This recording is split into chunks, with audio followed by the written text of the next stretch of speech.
I don't know. Quit moving around. Everything will be I fine. know what happened. I was sitting over there last time.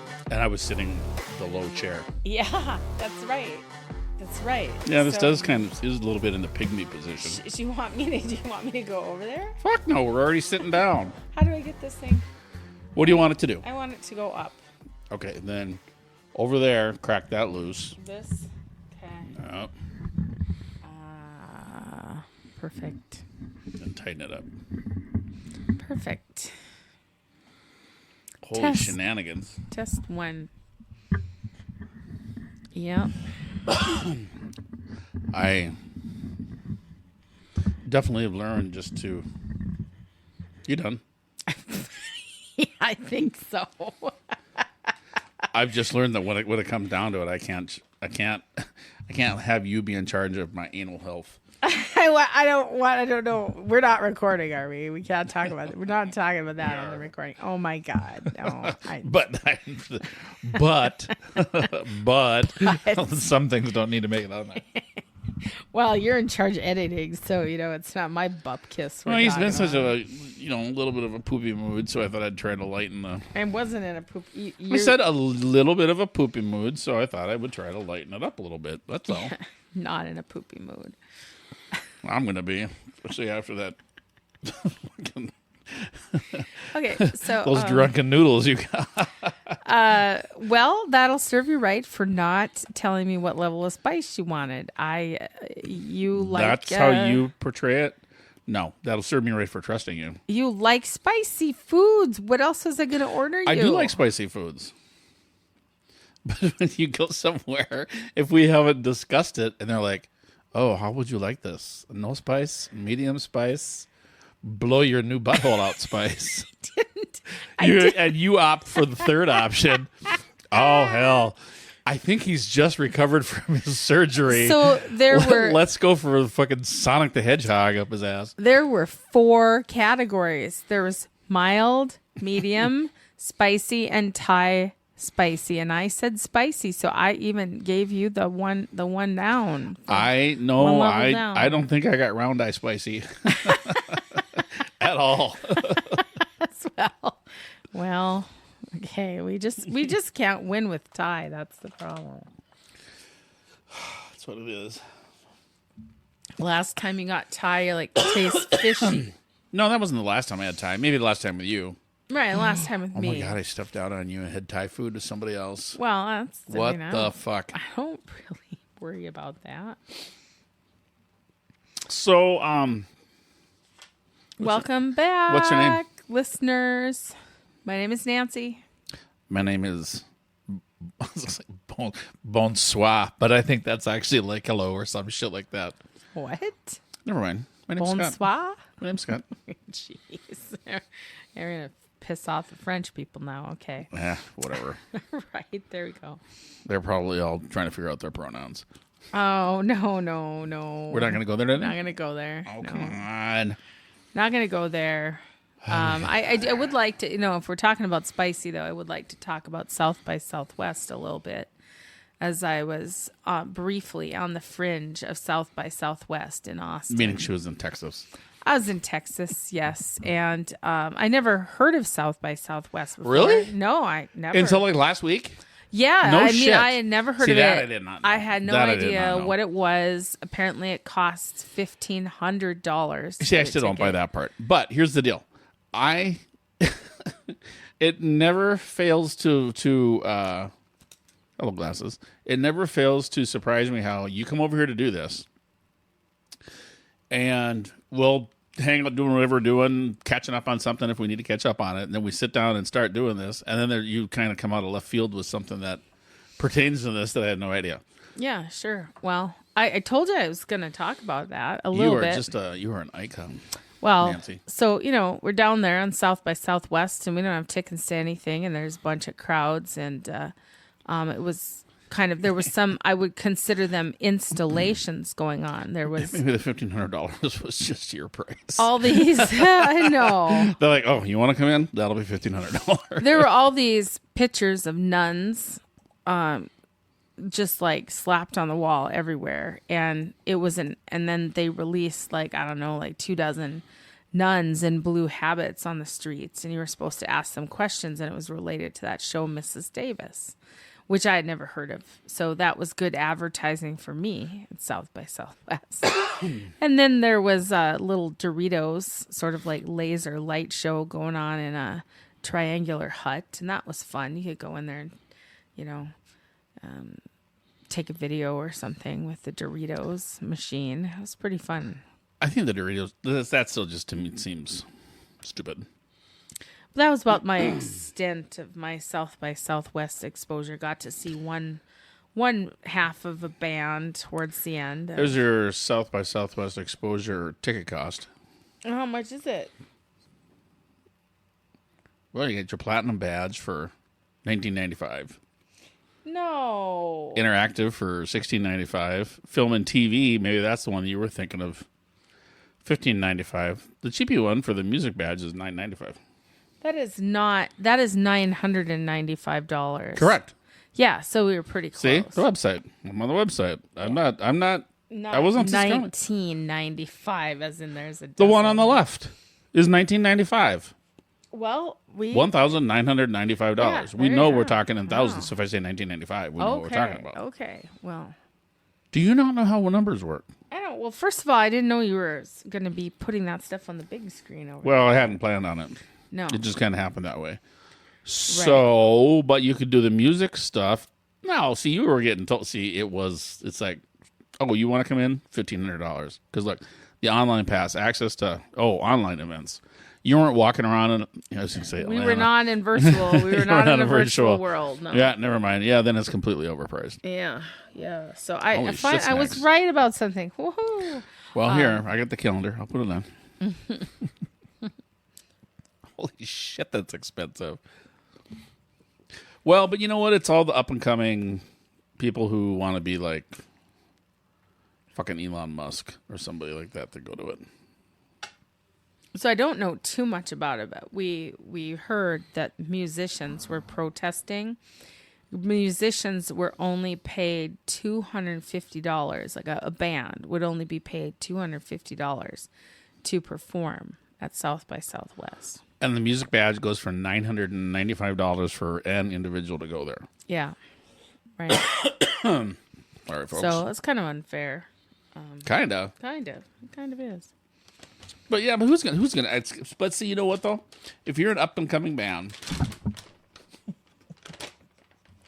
all right. The background noise that you're hearing right now is gummy bears. Scott is, I guess, apparently interested in best gummy eating bears a whole in the bunch of world. gummy bears right now. So, but bands that go, Oh, and the dogs have it clustered around would the gummy appear bears. that the dogs there. are interested in Yeah. the gummy bears too. All right, This guys, is- you this is get gonna one. get- You get one. Just Oh one, my God, that's you're it. feeding them gummy bears? That's not good. That's not good for them. Anything that'll firm up those turds. Oh, no. Oh, no. Don't you give your dog gummy bears? No, I That's why don't. you get those nice gelatinous poops that you can just pick up really Oh, easy. this is disturbing. I had no idea. No, I had no idea. That's how you get them to stick together. Last one, guys. Seriously, last one. I've never heard of this. I never. I just heard of it now. You just created this. Like a minute ago, I heard some guy talking about it on a podcast. Yours? Like you went into the future, didn't you? Well, you went into the future. I have a habit of doing that. Yeah. Well, this guy was on a podcast, and he's never steered me wrong yet. There you go. But I bet those bands aren't a lot of the bands that are trying to make it anyway. So I they're don't know, but I mean, so think about it. If you got a 5-person band, and you're paying the band a total of $250. Yeah, somebody's sucking dick for gas. Oh gosh. That's all there is. That's $50 a piece. I mean, come on, that's not fair.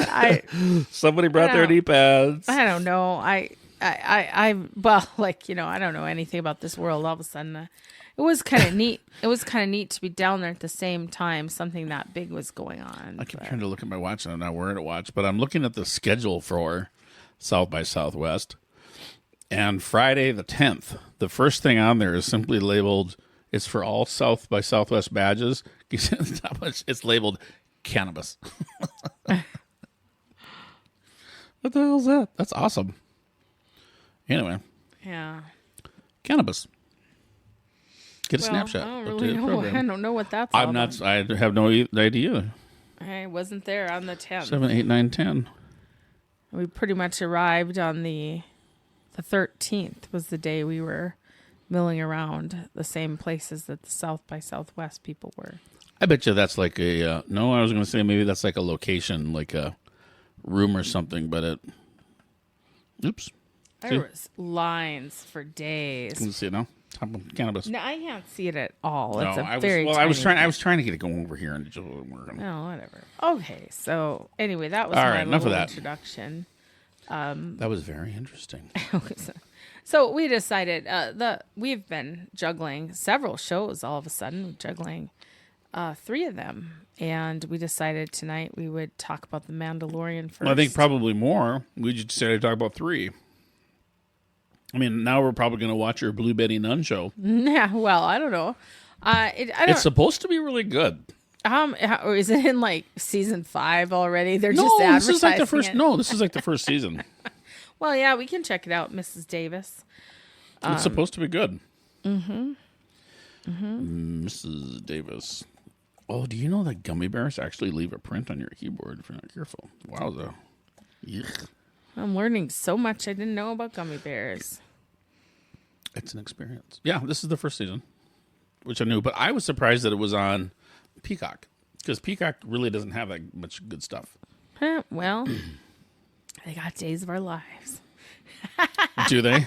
Yeah, but and let me tell you what, for those that if anybody out there at all follows Days of Our Lives, Bo is back. They brought Bo back from the dead. Didn't he die? Oh yeah, he died. Like, is it the same Bo? It's the same Bo. It's Peter Reckel. They brought him back from the dead. Speaking of sucking dick, he was like, I need a job. He's been in like a cryo chamber. And, oh my God. And they brought Hope back, who Hope claimed she had retired. I don't know, about 2 years ago she retired. And they brought some other woman back named Megan Hathaway, who was like, I don't know, showed up maybe like for one season in 1988, and they like brought her back, and it's like, what are you doing? Kristen Alfonso Yes. previews Bo and Hope's returns to Days of Our Lives. It was pretty good to see her back, I'll say that. And Bo looks old. I wish these. I mean, and are they angels? They are. They're in heaven. White clothes. They're in heaven. They did this Beyond Salem show, which is crazy pants. Oh, so that's from that. Yes. Oh my God. Yeah. So after Days of Our Lives went to Peacock, they put on 2 like different types of Days of Our Lives shows. One was called Beyond Salem, and I don't remember what the other one is called. I think my mom mentioned that. But it's just it's really loopy. It's loopy. They had Marlena, Kayla, and Kate in heaven for a while, and then they were in hell for a while, and now they're in a cryostasis tube, and then they're yeah, it's real bad. It's real bad. I mean, when Marlena was possessed by the devil, that was one thing. But then when everybody's dead and coming back to life, and Kate had been cremated supposedly, and she was talking from her urn, like talking to her husband from her urn. And it was like, what the hell is happening here? And the funny thing is that I remember when Eugene went to the future with aliens or whatever, people thought that was fucking weird. I really wish they'd bring Eugene back. I mean, John Delancey, who wouldn't love to see him back on? Well, he just got done playing Q. Right. I mean, I don't think he has any interest in going back to Days, but. Well, yeah, think. Here, let's see if I need to play this. I think John Delancey has some, what's the word I'm looking for? He's like, has a sense of class and taste. And he's like, I might be voicing a weird dragon named Discord on My Little Pony, but I'm not going back to Days of Our Lives. Is that in your earphones? Or where was that? Well, I don't know, but I heard chocolate. That's what I heard. I heard Master Chocolate. Oh, because it went there. Well, I tell you what, it was pretty booming there for a second. What are you doing? Are you talking to me? No. Get out of here. Go. that's the dogs. Okay. Yeah. Crikey. Oh, now they want gummy bears. They're like, No, they need some more she's gummies. all. Oh, what's she's doing? Bridgestone has made tires. Okay, there. Now it was on your headphones, right? Yeah, I see my headphones. Okay. Yeah, what's going on? I don't know what's going on. Well, so should we get to it? We got like 3 shows to talk about, and we can't. I know I started squirreling around right away, but That's all what I right. do. I'll cut everything out after. Hi, everybody. oh, thanks. Okay, so let's talk about the Mandalorian. Very excited to have the Mandalorian back. You know, That's the one property that Disney hasn't completely fucked up that they purchased. I was thinking Grogu, Baby Yoda, made such a good choice by not sticking with the Jedi. It was pretty damn boring with the Jedi. I mean, I think you should have stuck around long enough to see a court about getting a name change, though. What? Grogu. Grogu, yeah. Well, let's call him Baby Yoda. Well, it's like that first episode when he goes back to see Apollo Creed on whatever planet it was, and when he's talking about the little one, he goes Grogu. He's like, what? He goes Grogu. His name's Grogu. He literally goes, oh, whatever.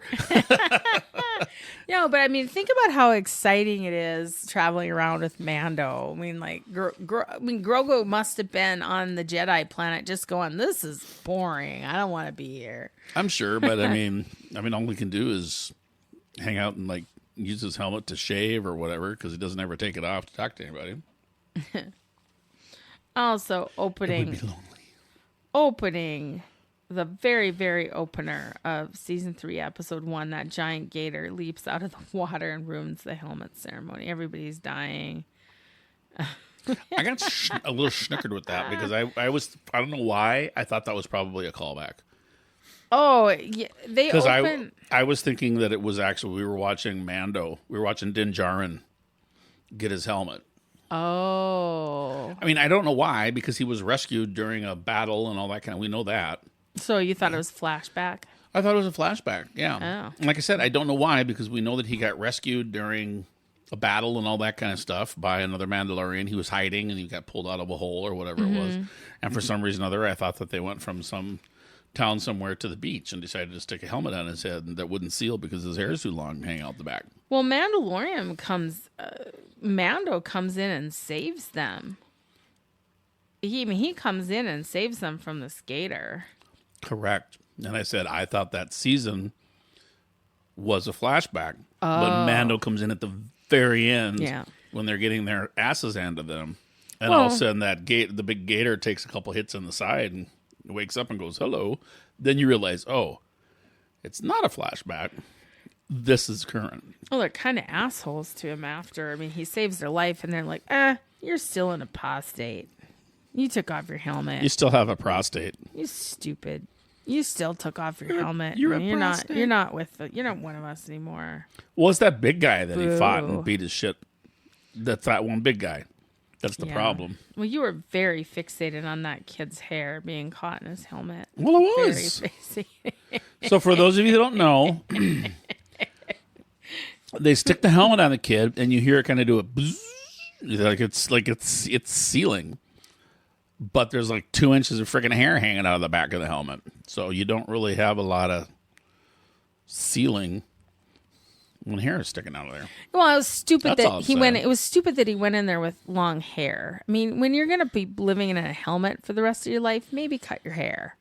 That doesn't make a lot of sense. How do they do that? They say don't ever take your helmet off, but your hair's going to keep growing. Every one of them should have a ponytail hanging down to their Yeah. wherever. You were gonna say a naughty word. I was going to say ass crack, but it didn't sound dirty enough. I was trying to figure out how to switch from ass crack to balls. I thought you were gonna say dick. Oh, well, balls would be lower in most Well, cases. You know, when So- in doubt, hoo-ha is the appropriate term to use. Only if you're a girl Whatever. and There you're was walking girls. around with a taco There was girls. with a lot of guacamole. Gross. But Yeah. that's how do they cut their hair if they never take their freaking Well, helmet how do off? they eat? We still don't really know. I Well, mean, no, we see him. You saw him in the one when Starbuck made him some soup. He pulled his helmet out, That helmet gets so tight it becomes hermetically sealed, so he doesn't get air. But he just kind of pulls it away from his face, and he was drinking soup. Well, we had this discussion though when Mandalorian started up again. We had this discussion because I seem to remember in a previous Mandalorian episode that they could take their helmet off if they were alone. I have no idea. And it's about showing their face, not actually taking the helmet off. I know it's about showing the face. Well, anyway. But he wouldn't even take his helmet off in the first season in front of the robot. That's right. I know. Well, I don't know. Okay, enough on that. Yeah. I got to go to work tomorrow. Okay. Well, this is the way. Oh, fuck. This is the way we go to work. We pay our bills. This is the way we go to work. And they flew with space whales. This is the way we go. They flew with space whales. It was pretty fun. Right out of the cartoon that I never watched. Yeah. Well, I shouldn't say never. Every now and then again, I've seen an episode, but I had to look that one up.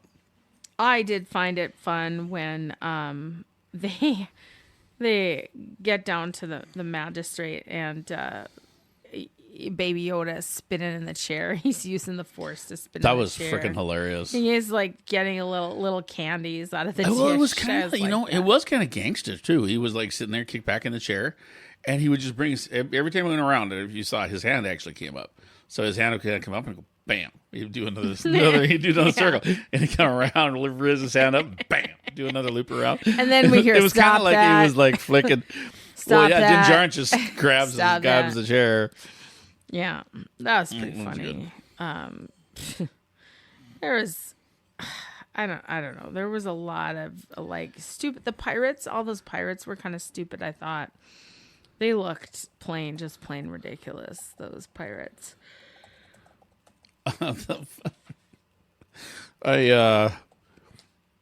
Wait, the pirates? What pirates? Well, in that first episode where there was the pirates that came in. Oh, yeah, those dipshits. Just came about this big pirate fight, which didn't make a lot of sense. Yeah, no, you are correct. I like that they made the statue of IG 11. Is it IG 11 or IG 2? I don't remember his number, but I know it's IG. Statue of him, and then he's like, "Take him down, get him going again." And that got kind of dropped, didn't it? Like where are we on that droid? Because it did just turn out that they couldn't get him going. Well, yeah, no, because they couldn't get the part. Remember? Yeah. When the Jawas said they couldn't get the parts, and that's when they decided, well, forget it. So here's R5 or whichever. I believe it was the little Anzellan mechanics. This droid is poodoo. That was funny. Poodoo. That was awesome. Yeah. Those guys are the best. Dank Ferrick. That was funny. They're like, Dank Ferrick. Which is basically their motherfucker. Yeah, pretty much. Yeah. For those of you that never mind. So, I don't know. We get to episode 2. Jawas. That's kind of fun. They're in episode 2. I mean, they're maybe in their 1 too, but.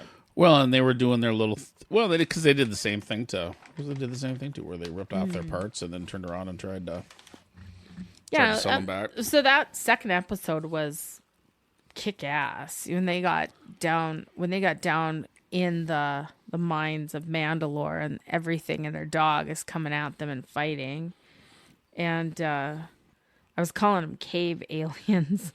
The cave aliens attack Mando. Oh, the big goofy guys. Yeah, they have a name. They're called Alamites, and they're from the surface wastelands. After Mandalorian goes to hell. Yep. Mandalore goes to hell. Yeah, because Bo-Katan talks about them. But I wish they would have told us what that huge, that I called it a robotic bug, captures Mando and puts him in that cage. And then something slinks out of that thing. Something is piloting that. Yeah, like just the eyeball. Yeah, but then that thing gets away in a little, like kind of like almost like a little like Shriner's car. But I'm trying.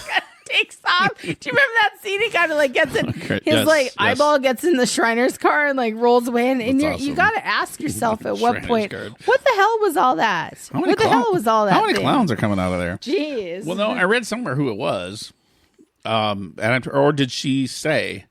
Because she kills him.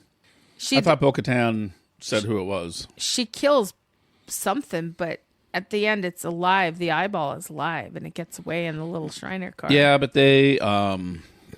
she does not go into what that thing was. I was trying to remember who it was that said it though. Yeah, never mind. Never mind. I thought it was pretty cool when Bo-Katan got Darksaber back. She seemed like she was wielding Darksaber a hell of a lot better than Mando. And yet, like I said, Moff Gideon had no problem with it before Mando.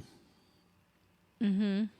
And I think I even told you, I said I read about it. Well, because it's supposed to be, all right. So I'm a Star Trek guy, not Star Wars. And so when I do some Star Wars research, I just shake my head and go, ugh. Kind of sounds like being an Episcopalian. Anyway.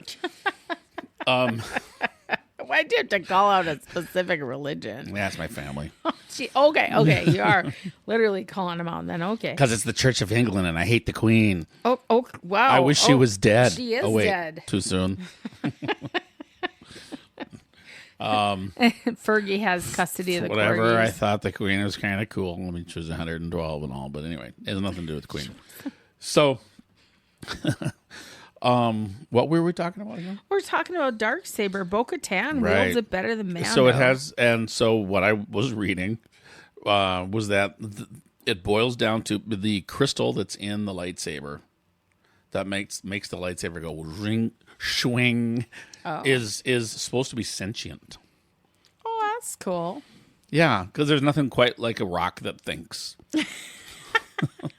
Well, I guess did see everything everywhere all at once. Had a couple thinking rocks in there, right? Does it have something to do with midichlorians? No, thank God. No, thank God. Midichlorians. So the crystals inside lightsabers that are supposed to be. I mean, this is what I read. Anybody who listens might listen to this. I didn't pull this out of where and know this. I actually had to read it, so that means I really am kind of like everybody else. So. It understands the intentions or the wants or whatever, whoever is wielding the saber. So if you really don't want to, so with the Darksaber is supposed to be wielded by whoever wants to rule Mandalore. Well, if you really don't want to rule Mandalore, the crystal knows that. Oh. And fights back. Ah. And so that's supposedly why Dinner Boy has a hard time. Because he has no desire whatsoever in ruling Mandalore. Okay. But then that's how both Bo-Katan and Moff Gideon, I was going to call him Darth Stupidus. I can't remember. Moff Gideon could both wield it with no problem. Yeah. Because they both said, sure, one was what we call good and evil, but the stone doesn't care. It cares about it only cares about what it cares about, and it cared about being the saber for whoever would rule Mandalore. Which is why Moff Gideon could do it too. I kind of wish Star Wars is so fucking complex. Oh, really? Okay. Well, I kind of wish jump in a ship and go blow something up. Honestly, I wish Mando had just given that Darksaber back to Bo-Katan. I mean, she can't take it. She can't take it. Why not? It has to be won in combat. And again, I think it goes back to the stupid rock that's got a brain. Well, she was fighting something, and those mines of Mandalore. That's combat. No, whoever has the sword. Or the saber. She has to fight Mando. Okay, so she and Din. I wonder if a sex fight would work. Oh, gross! They could really do a little role play, knock each other around the bedroom for a little bit, and then she could take the sword. Yeah. After she released his other sword. Oh well. Anyway, Did I mention I got to go to work? I would say that. She really helps him throughout the majority of the episode. Oh, she's saved his ass 15 times in the series. Dozens of times. Well, and then it's funny. I think it's funny. He finally gets to this pool, this reflection pool that he's got to jump into. The life waters. He completely sinks. He just drops. And she has to go critter, in. That critter got him. He disappeared. The thing grabbed him. The mythosaur. Because you see that when they're on their way back up. You saw that, didn't you? Oh yeah, I saw it at the bottom, but I thought when he first got in the water, he just kind of fell because later he said, "Did that pool used to be that deep? I don't remember it being that deep." Well, and plus she's like, well, because he was knocked out at the bottom. Yeah. You know, because she was. I think he's full. He's lying in this show just as much as he is in The Last of Us to Ellie, for Christ's sakes. Oh yeah. You know, because when they're down there, and she's like, well, you didn't see a big, steaming monster with, tusks or anything. Yeah, He's like, she's no, like, I didn't see anything. see nothing. I didn't see nothing. Well, it was possible that he was knocked out. Oh, entirely, I suppose. Yeah. Well, anyway. So then we transition over to the next episode, and who exactly blew up her home? Who blew up Bo-Katan's I don't think home? we know at this point. We don't know. Okay. There are other people because of the fact. Remember, we talked about the fact that this takes place after Return of the Jedi and before other stuff. So Yeah. you still got bad folk out there and supposedly good folk, but of course, after that last episode, you kind of have to figure out where the line is. Yeah. I mean, there are raiders and whatnot. Yeah. Well, that was kind of stinky. Did you have some of your notes on the floor that the dogs are now turning I into the dogs? Oh, they're eating it. It's like the dogs are eating my homework. Wow. Have you ever The literally dogs seen are it? eating paper. I've never seen a dog actually eat paper. This is real? No, they just shred it. Oh, They just okay. shred it. Should I try to get that thing out of the jaws of the beast, or should I even care? I think she's just shredding it. You're okay with her as eating long- it? no, she's Okay, not eating it. fine. Well, it's okay. She's not eating it. She's shredding it and having fun. I'll tend to believe my students more now if they come with that excuse again. That the dog ate their homework. Literally watch it. I'm watching it. This is quite interesting. But By her back over by the butt is where the paper is, where she's tossed it. I see it. Okay. She's just shredding it up. So let's transition over it starts getting kind of weird in the Mandalorian when they transition over to Coruscant, and it's that whole story about the being the guy from the Empire who's being rehabilitated. Yeah, all the people that are Which I just want to say this, and I felt like those sets on Coruscant that were in their office buildings and their what did they call them? Amnesty centers. right. Yeah, amnesty housing. They looked so similar to the live action Aeon Flux movie. It wasn't even funny. Did you watch Aeon that was Flux? on like 30 years ago, so I'm pretty sure it's not the same. They probably No. raised those sets by now. No, but it really felt like Aeon Flux. And No, I didn't do I watched the cartoon because it was super trippy. it was trippy. But I never saw the live action. One of the most, I would say, out of everything I've ever consumed in my entire life, media-wise, Aeon Flux was the hardest to understand. That animated Aeon Flux. Really, you've never seen Squidbillies? Oh, I never watched Squidbillies. I'm like, Adult Swim. I don't need to. I don't need to. No, you don't. But I mean, Aeon Flux was complicated. But I just had an Aeon Flux vibe from that, and that actor. It seems like that actor playing the scientist is well known, but I don't know who he is. I've never seen him until he appeared in Mandalorian. But I mean, they had a lot of interesting things in this. They had LED popsicles, which is kind of funny. They had that mountaintop. There were glow in the dark jum sticks. Yeah. And then they had a robot counselor. You know, you can't lie to the Stupid. robot. Well, you Yeah. can, but You can fill out a C1023 request to use old God, you went that Empire fucking tech. deep with your Yeah. notes? Oh, yeah. no wonder That you was miss pretty half the show. interesting. All you do is sit there and write everything No. down. But, okay, and then did you catch this thing at the end when they Yeah, because I wasn't taking notes. when they put him in the Mind Flayer device? Mind Flayer. Now, Correct. that is a term from what show? The Mandalorian, we just saw it. No, that's the Mind Flayer comes from Stranger Things. That was kind of weird that they were calling it a Mind Flayer. I'm not familiar. Is that a new show? No, come on. Jeez. Well, It's a Trap said that it wasn't a mind flayer. He said it's like a mind massager. Oh. Remember? Well, it's more Based on the same technology. We're gonna get you back on track. I was based on the same technology. You mean using it for something else? Based on the same technology. I kind of felt like I felt like they were trying to snuff out people who were still attached to the Empire, but it seemed awful like we're going to trick you. It felt very like we're going to trick you. I didn't like that. Do we know what the point of all that was? You think it was trick you? She flat out set him up. Oh yeah, she did set him up. that was beyond. I don't know. Maybe was somebody trying to make a statement about like the police in Louisiana or something like that nowadays, as far as how they treat individuals, because it almost seems like the whole thing was beyond being a setup. It was almost like an effort to discredit any kind of, I don't want to say law enforcement. You know what I mean? It's just because it went so far beyond a setup. It was strange. I just felt like it seemed, and maybe there's a purpose to it in the future. It seemed very out of place. Yes. With what we'd been watching. It seemed almost like a side story. Like, we're just going to have this very unrelated episode of until they Mandalorian. zapped his brain, it was boring as heck, too. Yeah. Frankly, it really was. Pretty boring. I was nodding off. Your yellow crickets. Your little yellow cakes. Yellow cake. Rations. That's uranium. Like, I like the yellow rations. I like the red rations. You like yellow cake? What's uranium? wrong with you? You like the red rations? No. God, long live the New Republic. Well, and after she gets done jacking up the volume to cook him like a frickin' piece of fried Spam, that's when she pulls it in her pocket and pulls one out and starts munching on it. Yep. Like, you bitch. Yeah. She did him wrong.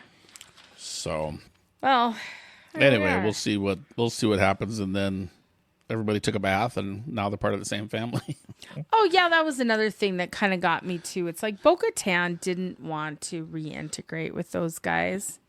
She didn't want to reintegrate with them. She wants to keep her. She just happens to be standing there at the time. They let her back in. They're like, you went into the pool. All they did was forgive her. You got your helmet back on. You're good. You're saying she didn't want to be forgiven because she thinks it's a load of shit. But they forgave her anyway, which means she can hang out if she wants. Yeah, I wonder. It'll be interesting if she puts her helmet back on or takes her helmet back off. That'd be kind of funny. She just takes it off. Like the next episode should start when they're still in the cave. And you know how sometimes an episode will begin with like the last sentence or two that the previous episode ended. And so they should start the episode with her saying it again, you may stay here as long as you want. And she'll pull her helmet off. What'd you say? Couldn't hear you through this fucking thing. Yeah. Never mind. She's probably like, I'm too hot to wear this helmet. She is too hot to wear that helmet. Starbuck is looking really good nowadays. Right. Pretty smoking. Yeah. Oh, yeah. Well, all right. So that's about it for The Mandalorian. How about we transition over to The Last of Us? And you can do whatever you want. I'll walk there or go there, but I'm not transitioning there. Okay. You're not going to transition over to The Last of Us? You're just going to... Nope, when you want to do Picard? This is a pronoun-free... Oh, boy. Okay. Episode. Yeah. Okay. What'd you say? No, you didn't want to do Picard. You wanted to do... Last of Us. Last of Us. Go to Last because we only got one episode of Last of Us. Right. Well... The last one. No, I mean, we did not talk about... On our last podcast, we didn't talk about the episode with the creepy dad. We didn't talk about creepy dad. Wait, when you say creepy dad, you mean the cult leader. Pastor? Yeah, the minister. He was something else. Yeah. Well, actually, I don't think we talked. We haven't talked. We've only talked about. I really don't think we even talked about the episode where Ellie and Riley were in the mall. Did we talk about that? No. We didn't. No. And we got to go a little bit back, but do we? No, I mean we don't have to, but that's like 5 episodes ago. Yeah, but I mean that. And we just aired the last episode. That was pretty important. That she had to eventually we go through this wonderful episode where Riley is taking her through this mall and showing her these 5 wonders, and they kiss, and then all of a sudden they let their guard down, of course, and they're attacked by a monster. And the importance of it is that we find out that that's when she got bit. Yep, they both get bit. She has to put down Riley, but then she doesn't die. Put her down. Well, she had to put her down. Yeah. I think, doctor, my cat's sick.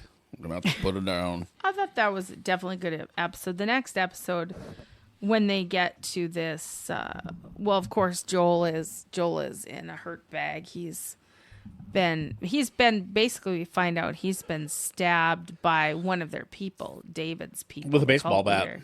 Yeah, with a shard of a baseball bat. Everybody needs to get stabbed with a baseball bat. Well, that sounds awful. And Ellie kind of puts herself out there to get medicine for him, and she's just a badass with her gun, but they kind of creep up on her, and they being the cult. Yep. Yep. Oh God, I'm trying to. Somebody from now I got to figure out who it was because I can't remember. An actor from a TV show that used to be on, jumped on his Insta or the Tweetster or whatever, complaining about The Last of Us for yet again any depiction of religion in a show results in that individual being crazy, a murderer, a monster, or whatever. Well, that's and about has he ever heard of Hollywood has become anti-Christian and not anti-religious, anti-Christian, and that's how they depict. Okay. So you got somebody, sure, the person reading the Bible, just happens to. So he's not aware of people. Jonestown. He's not aware of David Koresh. He's not aware of Manson. He's not aware of. This is an actor. It's not like they're fucking smart or anything. Well, I mean, this is just insane. This person was your typical cult leader. I understand some of the things that he did to keep his people alive. Like, they're all up. Everyone was so grossed out by the fact that they were eating their own dead. But in some ways that kind of made sense. Like, okay, these people are dead and they're a protein source. So, Yeah, I know. I mean, it might not have been the best idea to lie to everyone and just like feed them this food and tell them it's deer. And that was kind of like if you've ever had venison. That was venison has a very unique flavor. That was a gross scene in the show when we realized finally that they were eating their dead and they had their heads cut off and they were hanging from the ceiling. That was gross. And it actually, the funny thing is, it didn't look that gross in the game. I've seen it in the game. They really did a number in the TV show for it. Yeah, there was a line. Ellie shoots the deer, and then that David and Buddy find it, and I think Ellie says, "What? You're inviting me to your hunger club?" That's pretty good. But it was just all very circular because the Joel had killed, or Ellie had killed the guy that was hanging in the meat locker. You remember that, right? Like, so after when Ellie was riding away on her horse, that was the guy's brother. Yeah, that one girl's father that was crying at the beginning of the episode. Yeah, so that was. I really feel like that was some brilliant tie-in and writing. That was good. I agree. Yeah, and I mean, right away something seemed off. People were just too uncomfortable around this David guy. I mean, they just had some sort of weird fear of him, and it's like it's what he said to that young girl too. Was like it was Rainn Wilson from what's it called, The Office, is the one that complained about. Oh, really? Complain about. Oh my goodness. Last was having an anti-Christian bias. Well, I mean, you're an actor, so you already worship Satan. So where are you coming from? Because everybody knows all actors are Satanists. Right. I mean, I just thought that there was just something deeply disturbing when David, the cult leader, made that comment to the girl whose dad had died, and he's like, "I'm going to be your father now." So and you're like, all you can hear is George Michael playing in your head. I will be your father you figure. did that before. Put your tiny hand in mine. I mean, I talked to someone recently about that, and I said that was always a creepy song, and they said no, it wasn't. I'm like, You're like the only one that made it creepy. I just feel like it's a creepy. You make it creepy. Have you been just feeling kinda, sad most of the time, sad. losing interest in things you once cared about? You may be experiencing these and other symptoms that are difficult to understand. Oops. Are you playing like? Are we trying to get no, money? I was trying. We're trying. Everyone, we're trying to get money from the Symptoms pharmaceutical are companies. worth That's what we're exploring with a doing. doctor. Learn more about major depressive disorder and a potential treatment option at idea. managingdepression.us. We know we're not getting money from Albanese Gummy Bears, but we might get some from the pharmaceutical. We might. Well, we might. We're not getting anything from George Michael because he's passed.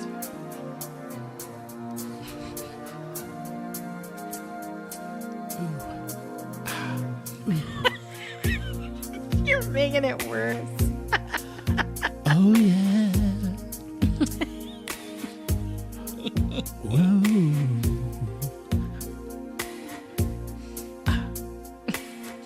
Can you imagine like dancing with your junior high girlfriend and to this song? Gross. Something special, something sacred. You know, they say that the Catholic Church forbade, in the year 1100, forbade priests from having families because they didn't want the priests giving all their money to their kids. Oh. Which is really kind of funny because when you fast forward, the Catholic Church is giving like over $2 billion to a lot of kids. So you think they could have just left it as it was and My. not got to go through the middleman? Yeah. Just Well, I'll tell you what. I don't know how. Boy. The whole fish thing, too. You know, we're in fish season now, and it's all people are whining. And that's starting. Oh, are you Catholic? I'm not Catholic. I'm not. Like, but the whole fish thing. I was almost going to apologize. I mean, just how they've manipulated capitalism, religion and capitalism, or religion is capitalism. I don't know. I'd be Religion has become a no. Yes. Yeah. Anyway, well, You should really stick to the point. Warm and naked at your side. Yeah, warm and naked at your side. How can anyone think that's not creepy? Well, he's actually talking about a full-grown woman. He wants her to call him daddy. What is this happening? Oh, God dang it. I mean, rest in peace. Rest in It's peace. a good song. Yeah, All his latter stuff is better though. Yeah, I always thought so. When I was growing up, I might have been a little bit more prudish than I am now. But he was. The sequel to that one, I Want Your Sex. Jesus to a Child. Oh no! What? Oh, did he sing that too? Oh my! That's what this is. Jesus to a Child. This is going to be like our black episode that never gets published. Yeah, I don't know. I need to start smoking. I think then we kind of have a Soylent Green moment here with Ellie's in this cage and she sees an ear on the ground and she's like, "You're eating people! Like Soylent Green is people!" And oh, I don't know. It gets really dark after that. And straight out of the game. Yeah. And it's even an ear and everything in the hole. Yeah. I mean, right down to because I went back and double checked it after the episode when she's laying there and she's kind of up against the gate and because he kept wanting to know her name and she's like, "Ellie." Mm-hmm. He's like, "What? Ellie. My name is Ellie." You could tell that to your friends and you know who broke your fucking finger. Yeah, that was a great line. Right out of the game.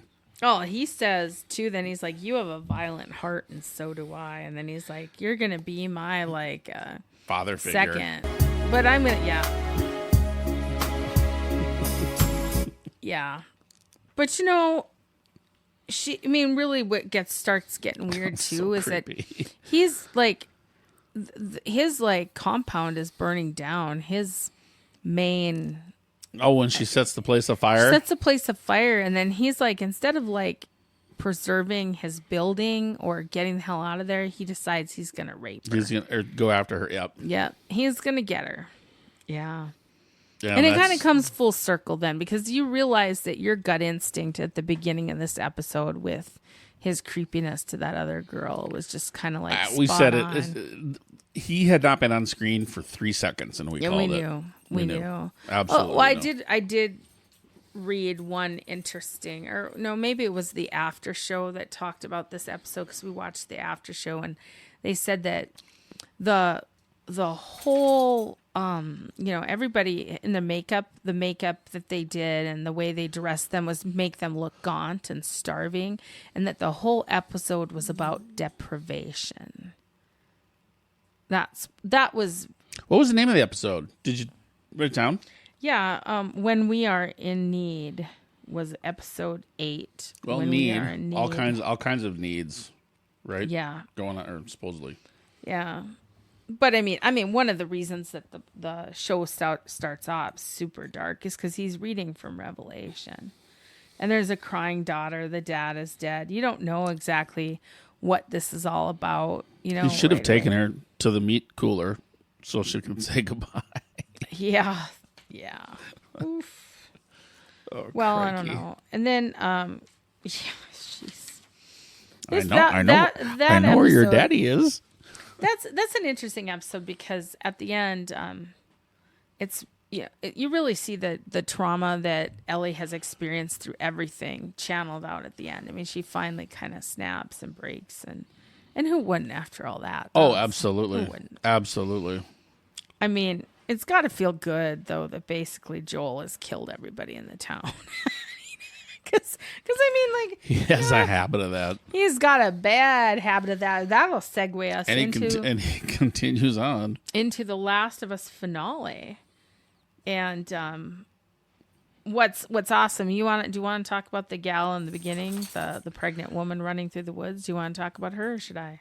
Well, did they actually give her a name in the episode? Anna. Her name was Anna. Anna. Yep. Who was actually, and I'm sure anybody watching, if you're watching this, let us know. I'd like to find out how. If you're listening, you probably are aware that, Anna, the actual actress, is the person who voices Ellie in the video game. That's awesome And that they I included think it's her. very awesome. And I tell you, it was so weird when I first saw her. I mean, I was like, how the hell did they up-age her? Oh. And up taller. Mm-hmm. And just the fact that, and then the fact that she so looks like the actor that plays Ellie. Yeah, there's an really incredible striking likeness between the two. And it really made, that's why I mentioned when you were watching, I was like, I wonder if that's how that actress got the job, because she came into audition or sent a tape in, or somebody said, I got an actress for you because she looks just like Mary or whoever who voices Ellie, for the game. And she That did. was I awesome. was in awe. Do we know? This is the one thing I missed. Do we know why she was running in the woods? What she was running from? Because Well, obviously that creaker runner that came busting through the door after her. possibly, but She was being chased. She was being chased. Later, she made some statement Because they about, even commented, she's sorry I couldn't meet you. I was late, whatever, blah, Yeah. blah, blah, blah. Yeah. She was running from the Yeah, man, I tell you runners. what. Her water breaks, and she gets in that room and sits down, and that baby just flies right out of her. It's got to be the when easiest birth ever. Well, being attacked by an infected yeah, I think that. undead. If you want to call that easy, sure. Well, okay, but that baby just came flying right out. Well, it squirted out because she was it's kind of like if you're actually just peeing and you mind your own business, and while you're peeing, you sneeze. There's about a 90% probability you're going to shit your pants. Which is why guys, while they're peeing, standing up, you're not going to sneeze, because you're gonna lay some cable while you're standing there too at the same time. So so it's kind of the same thing. Basically, it was the equivalent of her peeing and then sneezing. Yeah, getting that attacked baby just- by the infected, because like, whoa, with everything that went on, there she was. It also could have been the fact that she'd been running through the woods. Maybe shook the baby down a little bit. I mean, geez. Got a head start. Yeah. But Right. bump. Head start. Oh fuck! I still don't have. Stop! There we go. Yeah. I gotta take those out of there one of these days. What are we? I feel like it's Groundhog Day, and we just hear the exterminate all the time. All right, but she realizes she's bit. She's like, "Oh shit, I was bit," and she really quickly cuts the umbilical cord. But She did cut it fast. She cut it right, fast. like within 5 seconds. Yep. But she still lied. She still and she's lied like, about give it. the baby the knife. Find her home. Her name is Ellie. Give her the knife. Give Give her the knife. Knife, baby. Yeah. So okay. So then we've got that nice little flashback, and then we get to Joel and Ellie. We never really figured out why Ellie was so down in the dumps, did we? Did she ever really say? No. But evidently No. giraffes make her really happy. Oh, she got all excited. She saw the giraffe, and who wouldn't? I mean, that was pretty cool. And we anytime you run into a troop or a kaleidoscope A or tower. a tower A or tower. whatever the other name is for the herd. We found out from Siri tonight that a herd of giraffe And I double checked it on the internet to make sure it was true. either a tower, a troop, or a kaleidoscope. So apparently, the people that Or got a together, bunch. the people that figure this shit out, A journey. the world A journey is the other one. Also a journey. I'm dead serious. I'm dead serious. A journey of giraffes. But they say that's typically used, get this, if the herd or the group is actually moving. Wow. I'm dead fucking serious. They call it a journey of giraffes. Wow. All I gotta say is I was happy that no giraffes died, because it got kind of violent after that. No giraffes died in the making of this episode. You know, these two really need to get some fucking situational awareness, because if Ellie is not talking, Would this have something Joel to do with is like a talking. flashbang? That No, kinda makes them out? it's like whenever anyone is talking and not paying attention, they get snuck up upon. That's what I said. The flashbang is what that was. Goes flash, yeah, goes bang, yeah. and you get smoke. Yeah, I think he's Actually, like, it would have been a little bit more flashy and banger. That was probably more of just a smoke bomb. oh dear. Well, they exist. But I mean, so basically, you know what's interesting though is I realized they had reached their destination and did not know it. You've reached your destination. They went there. They got to their It's on the left. destination. It was the medical camp where the fireflies were. Well, they were looking for a hospital, but they were at a camp that was set up by the army. Yeah. But Yeah.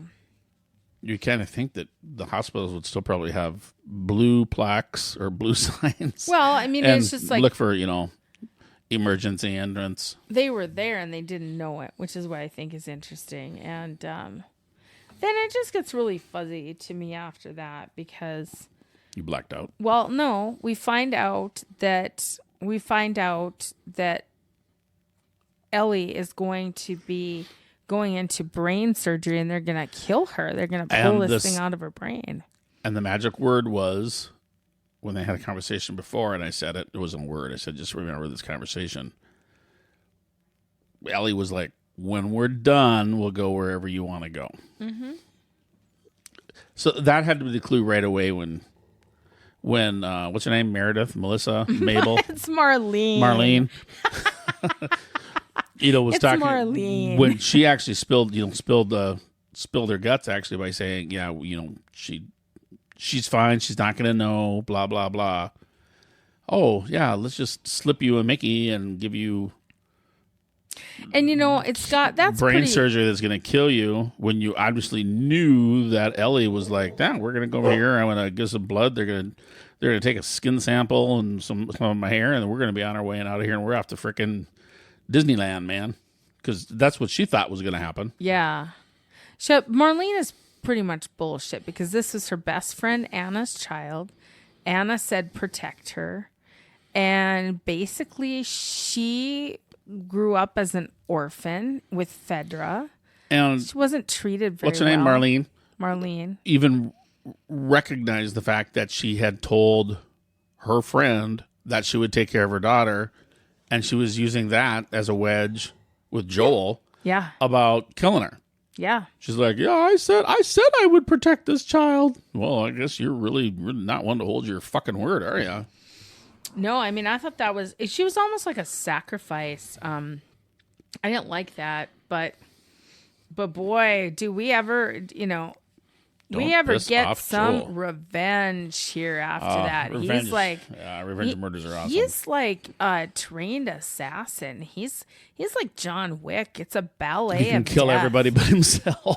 Yeah, that's right. He mentions that he tried to kill himself after And he his flinched. daughter He died. flinched. He was a flincher. But that was day 2, he said, though, as well. Yeah, So day 2. He hasn't had quite the training, but he's got a few more days under his belt. I mean, since, I think, like, personally, when out of all the people he's killed on this show, when he shot that surgeon, I was like, holy shit. Just execution. I read somebody said that was watch this space that's going to come back to bite him in the ass. Oh, really? And I don't know why. That's just what I mean, that was the extent of what I had read. So, well, I'm pretty sure anytime you kill a doctor, it's not a good idea. Right. But I mean, it might have something to do with something that happened in the second game. I don't know. Well, I mean, he kills people. Pretty much people have laid down their weapons and he's killed them. Yeah, well, no, that was just in the hospital, though, you're talking about, right? Yeah. Yeah, I mean, well, I would have, too, because who's going to say they're not going to come up behind you? Yeah. Right. I mean, he's on business. Yeah. Then he lies to Ellie, gets her out of there, and he lies to her. And that part is so stupid. Right in line with the game, almost word for word, but yeah. Well, I think it's all about Marlene, because she's upset that Marlene is dead, and he doesn't want her to know that Marlene is dead. A piece of... Oh, I think he didn't want... Well, didn't you say he didn't want her to know that she's a piece of shit? That's true. Doesn't want her to know she's a piece of shit. Because she's known Marlene her whole life. Also killed her. And Marlene was going to sell her the fuck out. She did sell her the fuck out. Well, right. I mean, I was going to say, well, she would have accomplished it if she had been dead. Can I help you with something? One of my dogs is singing to us here. Singing the song of her people. I'm probably making noises that she doesn't like. There's 2 dogs. One dog likes me, the other doesn't. Oh, they don't like you. Well, but I think she either wants a snack or she wants to go outside and go to the bathroom. I'm not sure which it is. Well, she's probably like, hey, this gummy is hitting me. I gotta get out. I gotta get out. I gotta get out. Everything's glued together. So I think he didn't want to have her a bad opinion of the woman that probably basically raised her. Well, right? Yeah, I don't think if she raised her, she didn't do a very good job. But no, I'm just simply talking about timelines and whatnot. That because Ellie lived in the quarantine zone and went to school and all that kind of stuff, and Marlene was probably the one that was watching her and blah blah blah blah. So she had very high regard for this person, and then to turn out and find out that this person who likely raised you was gonna sell you down the river. Right. Would kind of suck. Well, and I'm honestly gonna miss that show now. That's gonna go on hiatus for a while. That's a good show. There's like a 10-year break between games, so it's gonna be a while, I suppose, till they start filming again. Well, let's hope that, because it's an HBO show, correct? Yeah, I don't know when they're gonna start filming season 2. Let's hope it doesn't hit the chopping block or something. No, it's already there. No, it's already up for season 2. Okay. Well, and transition. We are going to transition now over to Star Trek Picard. Mr. Picard. Yeah, after just 2 episodes in, they renewed it for a second season. So where did we leave off on Picard? Did we even podcast about Picard? Podcast? We did, because I remember talking about the Vedic and the Shrike. Let's just pick a one and go with it. Oh, it was 5. 4 is no-win scenario. 5 is imposters. Mm-hmm. So are we going to be talking about 4 and 5 then? Yep. Let's do that. Because 2 and 3 are literally just them stuck in the nebula that turns into a womb. I hate that word, womb. It's kind of like cervix. What did we talk all about? We talked all about Jack being his kid, right? We talked about that. Okay. All right. So 4 and 5 then. With time running out, Picard, Riker, and the crew must confront the sins of their past. Yeah. A lot of the past is brought up. What? Well, a lot of the past is brought up in these episodes because we go way, way back to some stuff that happens in Next Gen. In what respect? We'll get there. I don't think we should jump the shark that much. Jumping the shark, I think, means something different than I think you think it means. Oh, I know. Jumping the shark is a crazy episode that just goes out of control. No, it's not. It started with Happy Days. You're absolutely right. Fonzie. But it has nothing to do with being an episode that goes crazy out of control. All right, well. When you talk about a series jumping the shark, that means because Happy Days collapsed and caved in and was canceled after the episode where Fonzie jumps a shark. That's when they decided that's it. The show is it's done. And it didn't get renewed. It didn't get renewed. So when they say that something's jumped the shark, I mean, you're done. You're past you're done. Well, I don't know. Days of Our Lives has jumped the shark quite a bit. They've jumped all kinds of sharks. Oh God! All right, I get a kick out always trying to dissect what you think about Scott. No matter how bleak the situation, you are never without hope. I am if I get stuck in a bar eating what was it, haddock? Or is that's the next episode? Never mind. Anyway, so Star Trek Picard number 4, no-win scenario. They're like trapped deep in the nebula, and they're like, oh, hey. What's funny is Dr. Crusher figures this out, which is like, why is Beverly figuring this out? She's never been doing She always did. They gave her some sciencey stuff to do, to try some answers to try to figure out whatnot during the series. She was counting down. She was timing out all these Well, I think it was because she was kind of going, wait a minute. Because I was wondering this after it happened like the third time.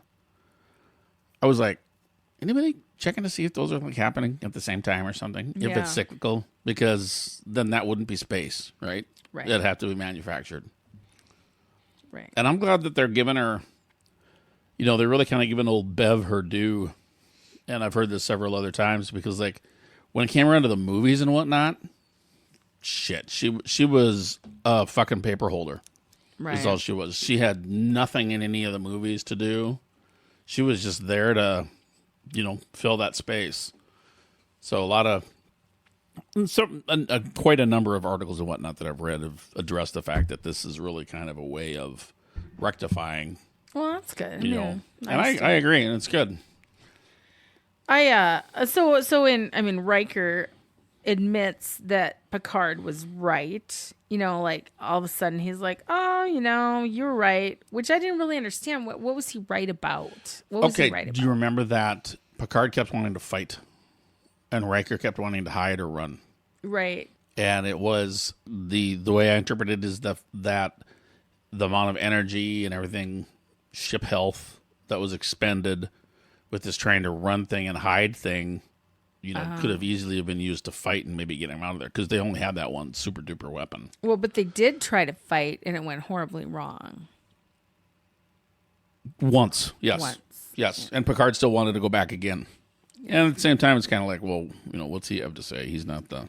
Well, he's like, stand down.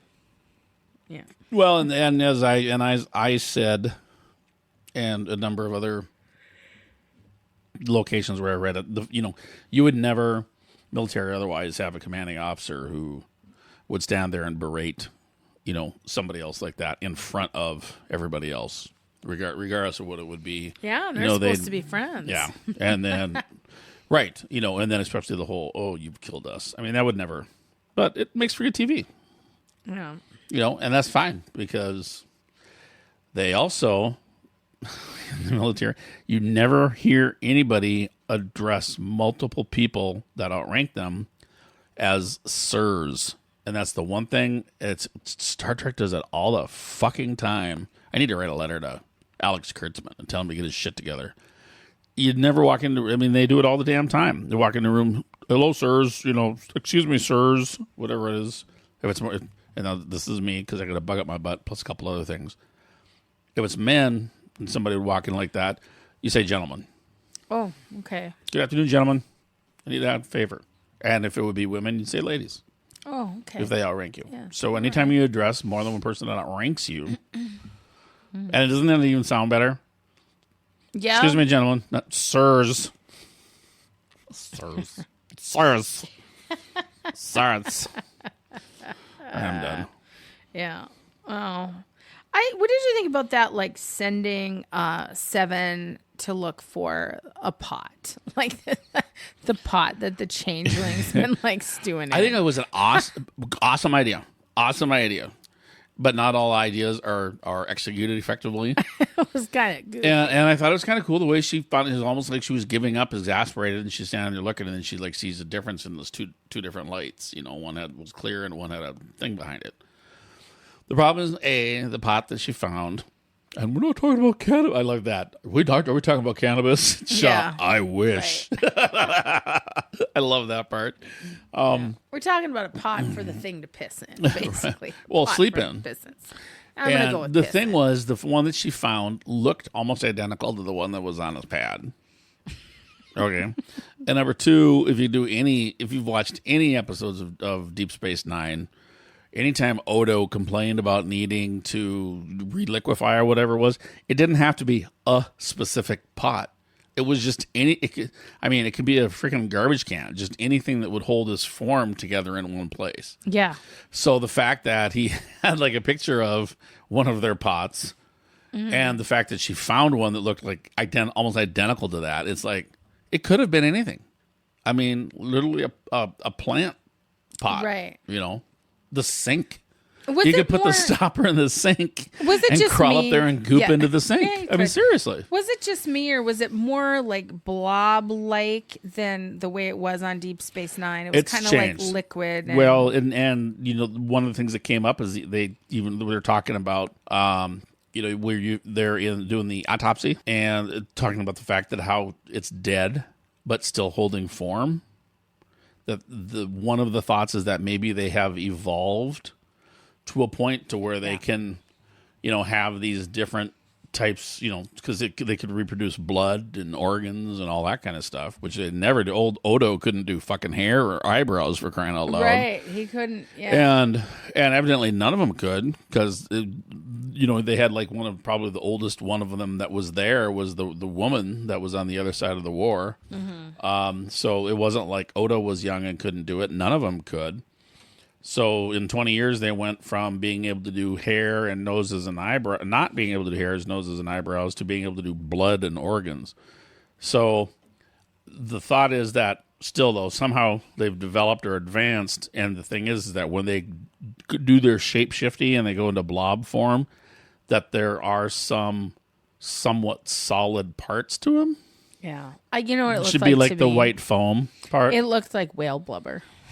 Does it? And it's got that white stuff in there. It's kind of like a lot of gristle on a steak. That's what it looked like. It reminds me Yeah. of the stuff that if you ever go to the lake and go water skiing and stuff like that, there's always the white foam that comes Oh, up yeah, onto the beach. yeah, I see That's that. kind of like what it looks Remember like. when Vedic cut off her hand and it was just goo, and she talks to it and it kind of went up in this like sort of like hologram type thing, and she talks to It it. floated. But And it was she her whole hand. And she like- talked to somebody through her goo. And I don't get to me, I'm all about, okay, cool. They have subspace mind powers or whatever. I have no idea. It was weird. It was cool, but I don't know how you tie it into anything that we know of. Yeah. What did you think We're about nerding out here. What did you think about Shaw going into? Can I talk to you about the Enterprise being 50 feet below water? Okay, wait. Let's talk about Shaw. Like, The dipshit from Chicago. yeah, he's really going off on Picard for being Borg and killing 11,000 people. Yeah, you and I did not talk about this after that happened, and I totally have my opinions Well, on what's that your whole opinion fucking on thing. that? What's your opinion on it? 'Cause I'm curious about that. Picard should spin around and say, fuck you and the horse you rode in on. You didn't get fucking tubes jammed into your neck and, pieces of a fucking 73 Pinto bolted onto your fucking head. Right, I mean, it was and his march fault. around. Yeah, I was a puppet. I was a puppet. was somebody had strings on me. I had literally no control over what I was fucking doing. You know where your old man was that day. Saturday 498634-95B. It was the only Borg so deadly. Okay, no, that was gave cool. him a name. That was cool. That was kind of cool. But I think it was just a segue to be able to say, "Look cute as a Borg." Well, I'm sure, but I mean that was kind of cool. I mean that was kind of a like, well, how could he be so deadly when he wasn't calling the shot? I mean, that's my thing is where I mean. I get it. They tried to do the whole, I've been putting up with this shit half my life kind of thing, and I understand. Yeah, sure, people are mad, but you didn't kill him. Right. Borg Queen somewhere is one that did the killing. But, I don't know, you lose your whole family or whatever, and maybe you get a little, maybe your nose gets a little bent out of shape. It's going to be bitter, right? Yeah, but later he does. I'm talking to you, Cisco. Shaw does say, "Forgive me." At some point, asshole became a substitute for charm. That's a good line. That was a good line. Yeah. Well, so anyway, we have that nice family moment, and then they decide, well, we're gonna ride the wave. We're gonna hitch a ride on this light. Not the first time the crew of the Enterprise, the bridge crew of the Enterprise, figured out how to ride a wave out of trouble. They've done that so many times. Something is given birth in space, and we're just gonna fly out of the ectoplasm. We're just gonna whatever. Wow, placenta, the electric placenta. Giant space baby on the way. I'd be flying out of there too, man. Yeah. But I got to say, they've ridden a number of space waves to get themselves out of trouble before in the past in episodes. Yeah. But I got to say, this was the coolest one that they ever did. No, it looked good. The effects on this show are just stupid good. Yeah, they're good. But we of course don't know what the goals of the changelings are at all. We don't know anything about what's happening with that. Galactic dominance is about all I can say. And can I just say something that, especially at the level of the effects and the graphics and whatnot are in this show, if they could take one person from the effects team and have them jump on to the Star Wars online video game team and have them try to plus stuff up so it looks a little bit better than my 1994 copy of Leisure Suit Larry in the Land of the Lounge Lizards. Every fucking Star Trek game looks like shit. Okay. God, right. I just had to say that. Yeah. Well, I think we should boldly get the hell out of here. That was kind of funny. That was a good one. Then right as soon as they did that, they hitched the ride to the wave, and then the nebula exploded into space jellyfish, and that's what it was. Space jellyfish. Space jellyfish.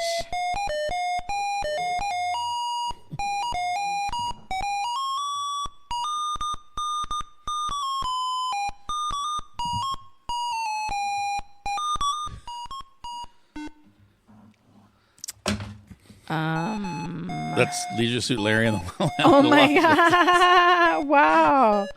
Wow! Dance the night away at the Lost Ways. I mean, look at those 2-bit graphics. Yeah, that's pretty cool.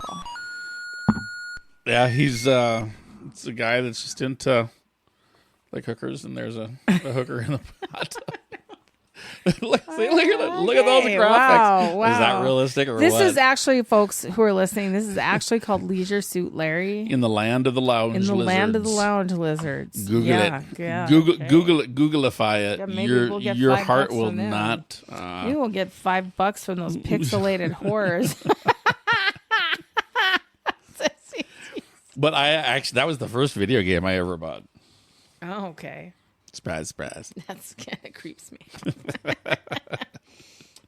We forgot about, so right before the whales explode, Riker, he's like grabs a tractor beam and he just slings an asteroid at Vedic and kind of ends her. Dicked her up.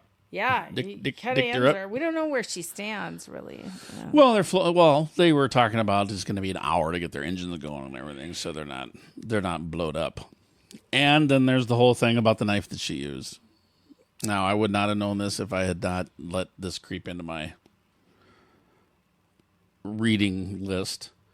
But that knife is the exact knife from Nemesis that Shinzon had. Wow. That's his knife. Okay. So right down to the little offshoot turd looking thing that kind of looks almost like a knuckle grip. His mom. That's Shinzon's mom. I think that's his mom. Was Shinzon not a clone, but actually a shapeshifter? I don't know. Boy, that's a good one. How's that for you? How's that? We never did figure out what kind of alien that girl is that has That'd like be fucking the hilarious. moss That in growing like out 5 her weeks, head. that's what happens, and we'd be like the only ones to say. Like, oh my God, that was his mom. Well, she's somebody's mom, I'm sure. Everybody is somebody's mom. Yeah, probably. Yeah. So at the very end of this episode, where what kind She's of a pawn. She's a pawn. Vedic is a pawn, yeah. Because the floaty hand person was she's like, you are expendable. She's working for the changelings. She's working for the changelings. Yep. And we don't know what's going on with Jack Crusher because he's having these visions, and it doesn't look like he's a changeling. It looks like he has red eyes and some sort of like, I don't know, some sort of like monster thing coming out of him. Well, it was like he was I was gonna do a little crosswalk on TV shows here. He was a Goa'uld from Stargate. Okay. Well, he's having visions and he's having premonitions and he's seeing things happen and he goes all like ninja on those changelings. He really like goes into that was a little crazy. A bit of an Assassin's Creed stretch there. And, I was. Yeah. So, I mean, if we want to dig a little deep, the only reference that I've been able to find with Star Trek and glowing eyes is way back to literally episode 1 of the original series when it was remade, or not remade, but when the pilot was redone, and Gary Mitchell was a doctor or a scientist and had glowy eyes. And they were like zapping each other. Oh, they had been enhanced by some aliens, and then there was this doctor too, and then that was the episode, and it showed Kirk's grave, and it said James R. Kirk. Oh, oops, James. Well, R. Kirk. I don't know. I was just trying to think. I was trying to think if they were doing a callback to a different alien. Is my point. I felt like the alien the alien, how do you explain it? It's like something sort of pieces of metal growing out of him and they're kind of they stretch out along the walls. To me, they look like the shit on The Last of Us. They look like roots a little bit. Or spores doing their thing. Doesn't that remind you a bit of a Discovery? Is something we saw in Discovery? It seems very Discovery-esque. It feels just like it does. Discovery. It does. Yeah. So it feels very Discovery-ish. Yeah. But it's like what? I know. haven't been able to find out. I've looked. Because I keep thinking they did a dark dive somewhere or a deep dive to try to some other alien. There's a lot of canon, and you can't discount the books. They take shit out of the books every once in a while. So Star Trek. I've not seen that happen on Star Trek. You'd have to give me one example. Oh, there was an example. One example. Oh, right boy. Right now, just right under the gun. You're gonna make you are gonna make the assertion. It was in the books that Picard and Beverly had a child. But that was a different child in the books. It wasn't him. Well, but that was one that Pickard knew about. Mr. Pickard knew about that one. Knew about that one. Okay. Yeah. Well, whatever. Is that when you're like, oh, I'm wrong? Whatever. Whatever, I'm wrong. Okay. Whatever. It's not important. Well, Jack's got a vision at the end, and then number 5. This most latest episode was hard for me because of all that stuff that was going on between Ro and Picard. I don't remember her. I don't remember. I don't think I was watching Next Gen at that time, so all that storyline. Like I said, that was the last season. There was just all over my head. I didn't remember any of it. She was probably in I mean, she wasn't in a boatload of episodes, maybe 10 or something like that.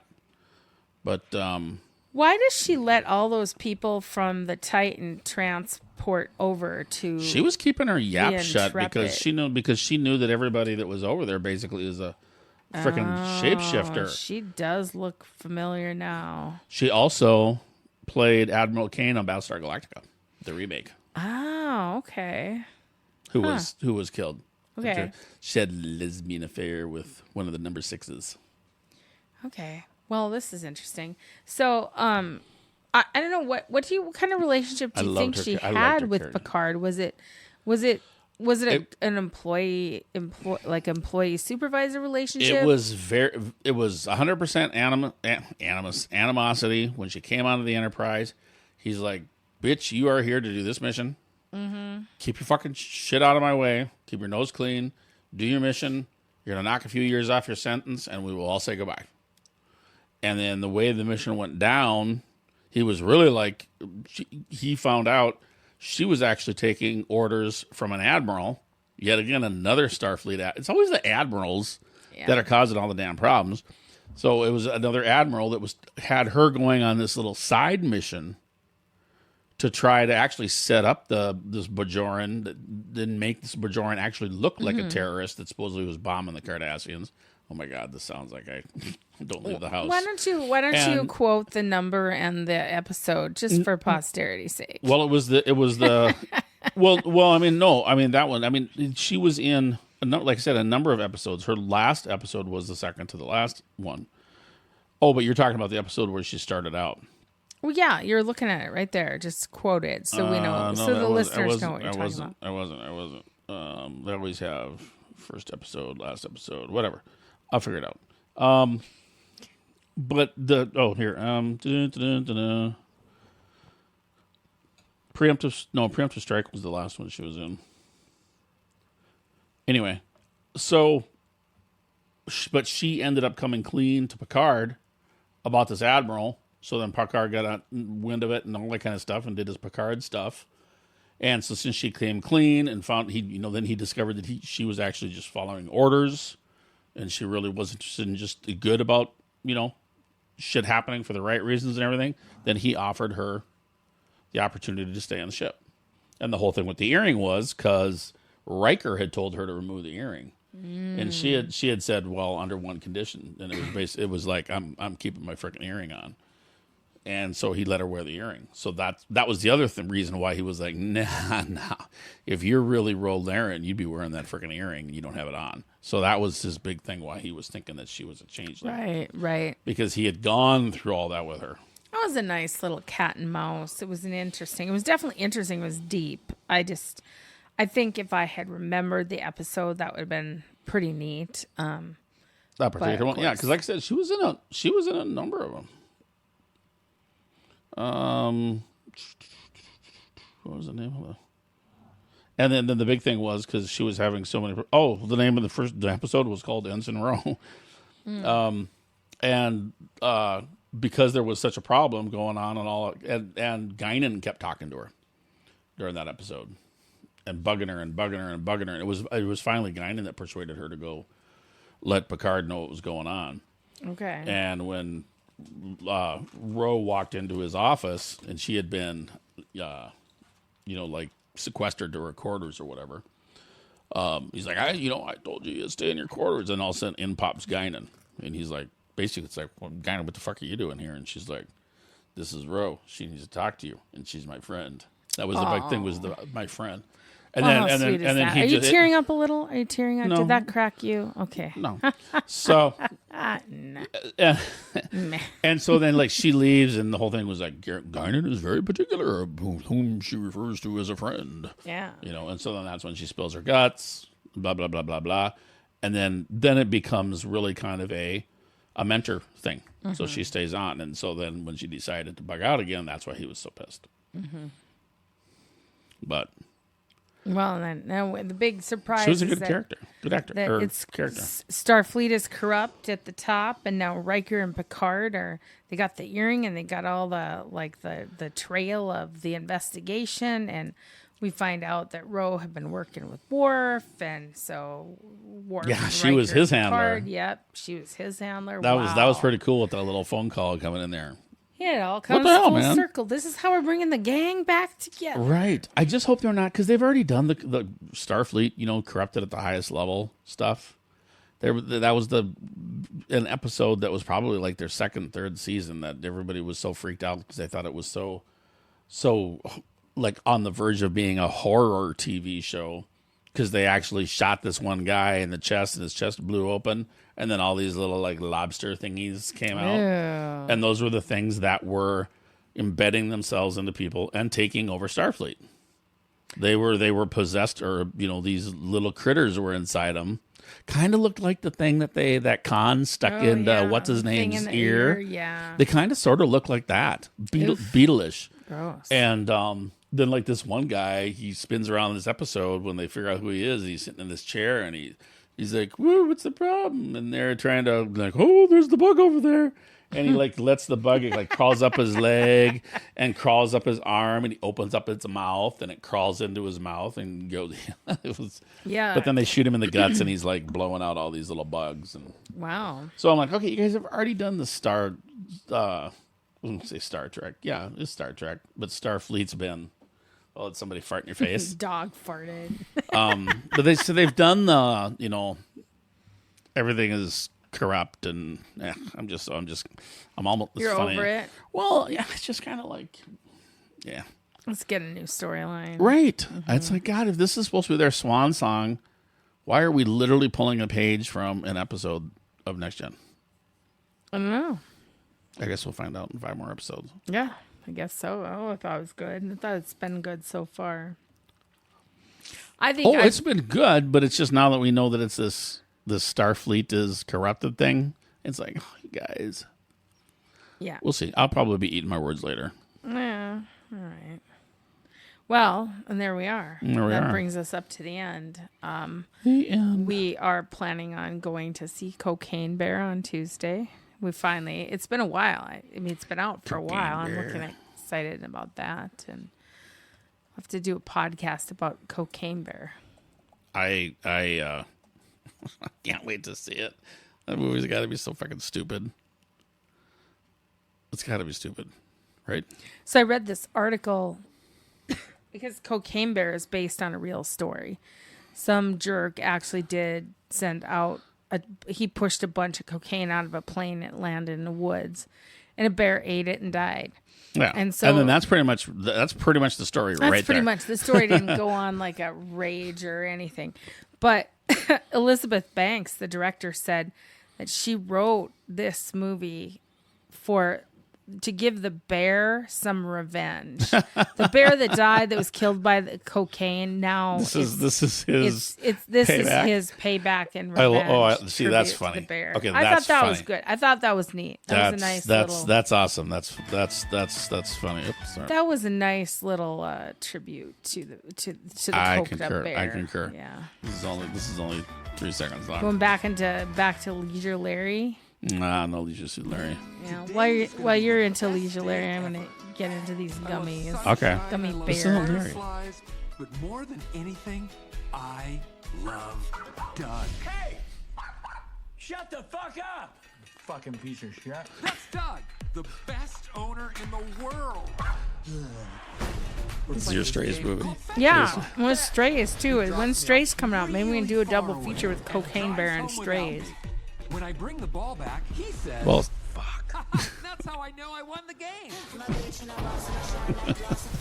I bring the ball back. Hey, what's your favorite flavor of gummy bear? The lemonade looking ones. The ones that are clear. The white ones, yeah. I like the red bears. Kind of like cherry bears. I guess the ones I like look a little bit more like cocaine. So they're cocaine bears. That's, I don't do cocaine.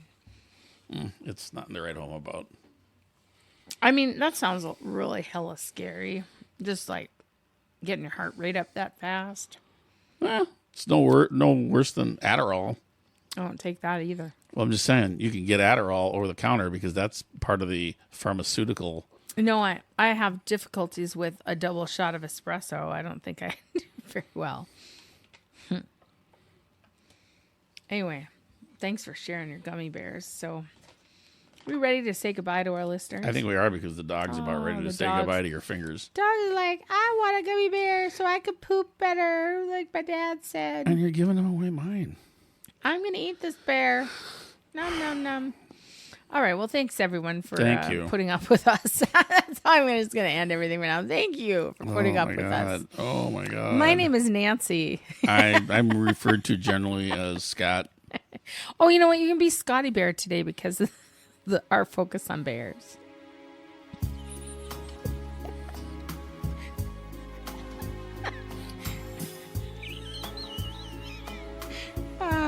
Nice play out.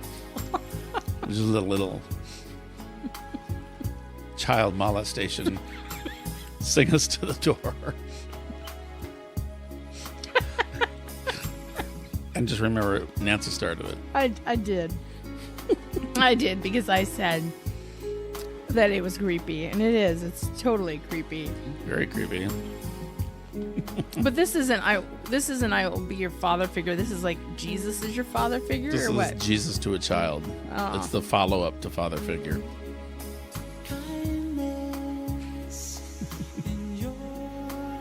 That's a really pretty song, but it is probably about some perverted act. Weird. All right, everybody. Oh yeah, and I We're just done. want to say, as we exit, we do not support child perversion in any way, shape, or form. No, but we do grade it. Okay, we're concerned about it. Yeah. Yeah, about not getting a good score. Oh wow! Why did I start this? Okay. You should know better by now. I should. You Okay. really should. Okay. Well, thanks, folks. We'll see you Goodbye. on the flip side. Can't end this.